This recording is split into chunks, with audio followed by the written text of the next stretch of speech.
Leviste. Madam Speaker, my vote is no, and I would like to reserve my right to explain my vote. That is really noted.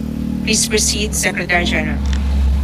Madam Speaker, una po sa lahat, nais kong i-recognize ang Committee on Appropriations sa paglalaan ng 255 billion pesos mula sa DPWH patungo sa mga programa ng kalusugan, edukasyon, agrikultura at iba pang sektor. Ngunit, ang natitirang 624 billion pesos ay maaari pa ring pagmulan ng korupsyon. Dahil kung babanggitin ko ang pahayag ni dating DPWH Undersecretary Roberto Bernardo, almost 100% ng mga bidding sa DPWH sa buong bansa ay luto. Almost 100%. Pagkatapos ng lahat ng mga flood control hearings in aid of legislation, hindi natin dapat aprubahan ang parehong mga presyo sa mga proyekto ng DPWH. Kaya minumungkahi kong ibaba ng 25% ang mga presyo ng DPWH upang mabawasan ang posibleng 150 billion pesos ng posibleng kickbacks. Mr. Speaker, I want to make this very clear. Ang DPWH ang nagtatakda ng mga presyo at sila rin ang nagsasagawa ng mga bidding. At kahit hindi kunin ng isang congressman ang kickback mula sa mga proyekto ng DPWH sa kanyang distrito, makukuha naman daw pa ng mga taga-DPWH ang kickback mula dito. Kaya itinutulak ko na ibaba ang presyo ng DPWH para wala nang makukuhang kickback ang DPWH.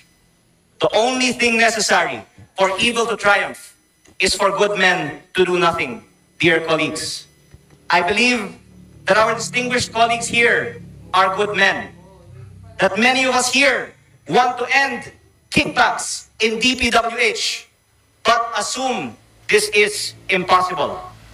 I am making this manifestation in hope that we can chip away at the perception of impossibility.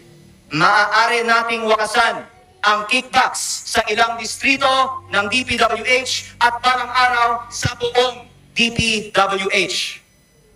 Distinguished colleagues, dagdag ko rin po dito na ang Region 4A ay halos 15% ng population at GDP ng buong bansa.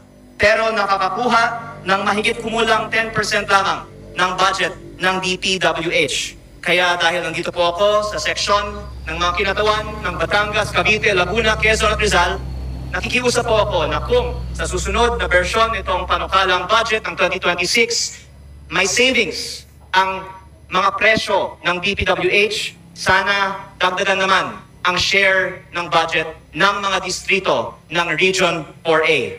Pangwakas, umaasa rin ako na hindi tutol ang mayorya na patuloy kong ipahayag ang aking pagtutol sa overpricing at mga kickbacks sa DPWH. Sana'y patuloy nating pahintulutan ang mga tinig sa Kongreso na manawagan ng tunay na pagbabago at pagwawakas ng kickback sa DPWH. To give credit to the Committee on Appropriations, the GAB was an improvement on the NEP.